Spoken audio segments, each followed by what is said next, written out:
Asauddin Owaisi. Time. Thank you, sir. Sir, I start by quoting Baba Sahib Ambedkar, what he wrote in Memorandum of Rights of States and Minorities, dated March 24, 1947, when he submitted to the Subcommittee on Fundamental Rights set up by the Constituent Assembly, the Advisory Committee on Fundamental Rights and Minorities. I quote, sir, "Unfortunately for the minorities in India, Indian nationalism has developed a new doctrine which may be called the divine right of the majority to rule the minorities according to the wishes of the majority. Any claim for the sharing of power by the minority is called communalism, while the monopoly of the whole power by the majority is nationalism.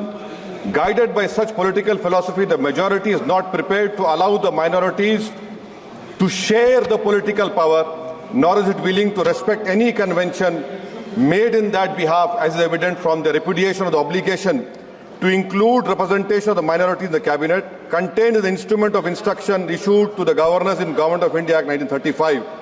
Baba Sahib says under these circumstances, there is no way left but to have the rights of scheduled castes embodied in the Constitution. This is true now also. I will prove it, sir. In what Baba Sahib said 75 years ago was absolutely right.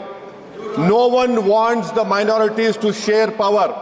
I'll give you an example, sir. In this August House 75 years ago, when Maulana Azad stood up and said that what safeguards the Muslims have before the partition, those safeguards should be given to the Muslims, that was political representation, reservation.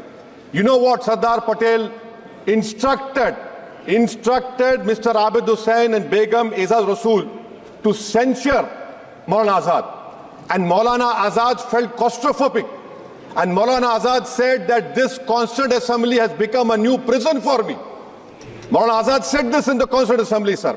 Now what we see is that, sir, आप देख रहे हैं कि उसके बाद जो constituencies को बनाया गया असेंबली और पार्लियामेंट की हदबंदी हुई, वो इस तरीके से उसको तरतीब दी गई कि अक्सरती तबके के लोग जीत जाएं और मुस्लिम अक़लियत के लोग कामयाब होने में बड़ी मुश्किलात पेश आए।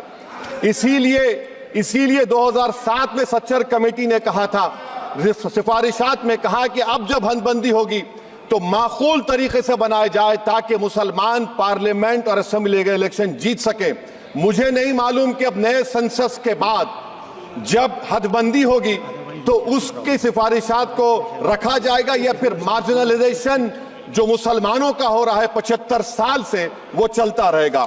सर, जब पार्लियामानी जमहूरियत की कामयाबी किस बुनियाद पर होती है? पार्लियामानी जमहूरियत की कामयाबी का पैमाना मैं आपको बताता हूं। आर्टिकल